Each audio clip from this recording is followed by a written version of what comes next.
He believed in hygiene well enough, but these little private victories stopped him from starting a riot. Most of the judgy, man-faced housewives who shopped here deserved it. The way they looked down on him flushed the back of his neck scarlet. On particularly low days, he folded all types of his bodily discharge into the tara masalata.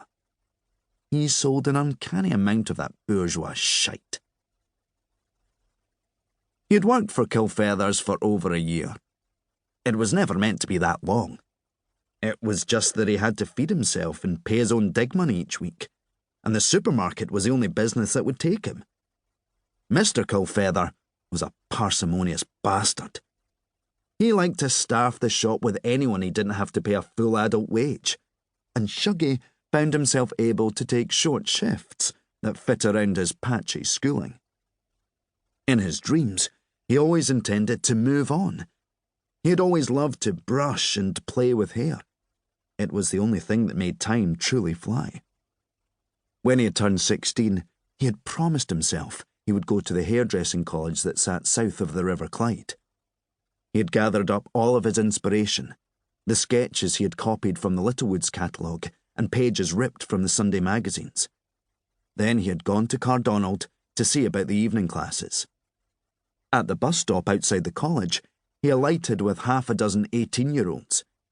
They wore the newest, most fashionable gear and talked with a buzzing confidence that masked their own nerves. Shuggie walked half as fast as they did. He watched them go in the front door, then he recrossed the street to catch the bus going the other way. He started at Kilfeathers the following week. Shuggie killed most of his morning break poring over the damaged tins in the discount bins. He found 3 small cans of Scottish salmon that were barely damaged. The labels were scuffed and marked, but the tins themselves were intact. With the last of his wages, he paid for his small basket and placed the tins of fish inside his old school bag, which he locked again inside his locker.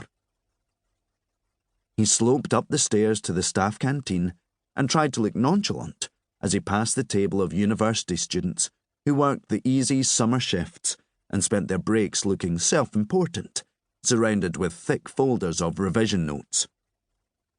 He fixed his gaze to the middle distance and sat down in the corner, not with, but near enough to the girls from the tills.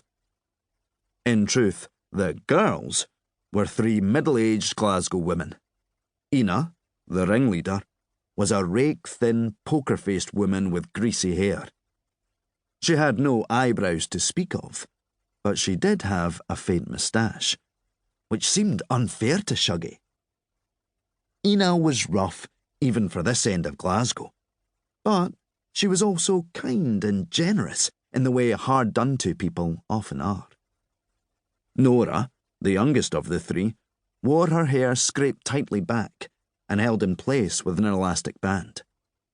Her eyes, like Ina's, were small and sharp, and at 33, she was a mother of 5 already. The last of the group was Jackie. She was different to these other 2 in that she very much resembled a woman. Jackie was a riotous gossip, a big, bosomy sofa of a woman. It was her that Shuggie liked best. He sat down near them and caught the ending to the saga of Jackie's latest man.